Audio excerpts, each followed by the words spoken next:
অঙ্ক পরীক্ষার খাতা নিয়ে আজকে চলে এসেছি। এবার তো ভুল হবে না। হাতুম 100 পেল কি করে অঙ্কে? এ জাদুঘর, আমি এরকম অনেক ছোটখাটো কামাল এখন করবই।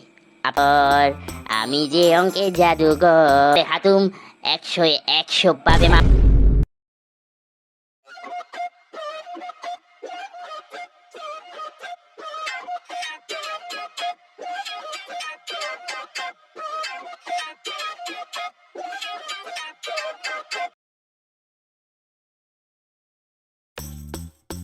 আজকে কি পরীক্ষা বন্ধুগণ, মনে আছে তো?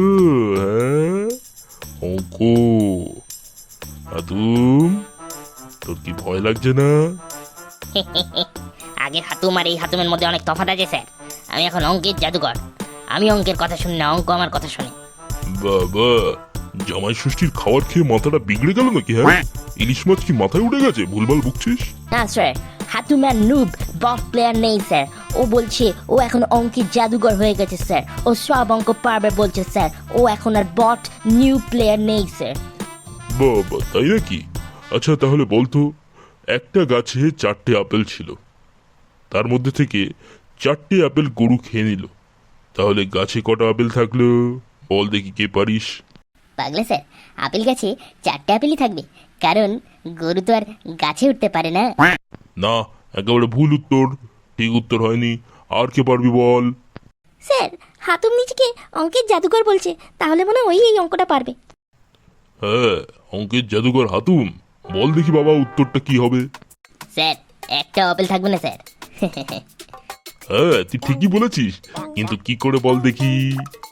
স্যার, কেননা গরুটা গল্পের গরু, আর গল্পের গরু গাছে উঠতে পারে স্যার। বাহ বাহ বাহ, দারুণ দারুণ দারুণ। এই না হলে অঙ্কের জাদুঘর। মাথা তো ভালোই খুলেছে দেখছি ইলিশ মাছ খেয়ে। হ্যাঁ, স্যার, অঙ্ক আমার কাছে এখন জল ভাত। আপনি শুধু অঙ্ক বলুন কি করতে হবে, দেখবেন আমি কিরকম ভাবে সলভ করি। মুখে তো অনেক বাতেলা মেরেছো বাবা, এবার খাতায় কলমে দেখি কি করো। হ্যাঁ, এবার হচ্ছে তোমাদের রিটেন টেস্ট, ঠিক আছে? সবাইকে খাতা দিয়ে দিচ্ছি, সবাই অঙ্ক করে জমা দাও। এই যে রাম ছাগলা, অঙ্কের জাদুঘর হাতুম, এটা তুমি কি অঙ্ক করেছো বাবা? হ্যাঁ, কি অঙ্ক করেছো? কেন স্যার, কি প্রবলেম হলো স্যার? পিতার বয়স পুত্রের বয়সের থেকে 20 বছরের বেশি, তাহলে পিতার বয়স যদি 40 হয়, তাহলে পুত্রের বয়স 60। এই তুমি অঙ্কের জাদুঘর হয়েছো? আসলে স্যার, পুত্র পিতার কাছে খুব মার খেত, তাই এআই দিয়ে 20 বছর সে বাড়িয়ে নিয়েছে। ওই জন্য স্যার আমি লিখেছি পুত্রের বয়স হচ্ছে 60 আর পিতার বয়স হচ্ছে 40। বাহ বাহ বাহ, দারুণ হয়েছে। পাটিগণিতে এআই, বাহ, দারুণ জাদুঘর তুমি।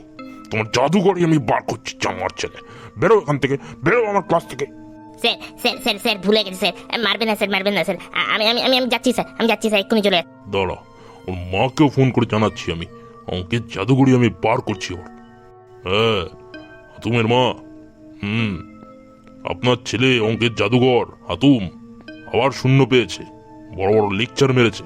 আর পিতা পুত্রের অঙ্কে নাকি পুত্রের বয়স এআই দিয়ে পিতার বয়সের থেকে বেশি হয়ে যাচ্ছে। বাহ বাহ বাহ বাহ বাহ, এই অঙ্কের জাদুঘর হয়েছে আপনার হাতুম। বড়া হতচ্ছাড়া বেয়াদব বান্দর, এবার অঙ্কের জাদুঘরই ওর বের করবে ওর মা। স্যার, আমার মতো বড় মাপের অঙ্কের জাদুকরকে এভাবে অপমান করে তাড়িয়ে দিল? না না না না না, এই এই অপমান আমি কিছুতেই সহ্য করতে পারছি না। হাতুম, কি শুনছি এসব? তুই নাকি আবার ফেল মেরেছিস অঙ্কয়? না মানে স্যার আমার প্রসেসটা বুঝতে পারেনি। আসলে জাদুঘরের প্রসেস তো মানুষরা বুঝতে পারে না। হ্যাঁ, সেই জন্য স্যার আমার প্রসেসটা বুঝতে পারেনি। আমি বুঝতে পেরেছি, তুমি অঙ্কের জাদুকর নও, তুমি হচ্ছ ভাটের জাদুকর। আর তোমার ভাট আমি বার করছি এবারে। ভুলে গেছে, আমি আর জাদুঘরি করবো না মা। আমি আর জাদুঘরি করবো না মা। ও মা।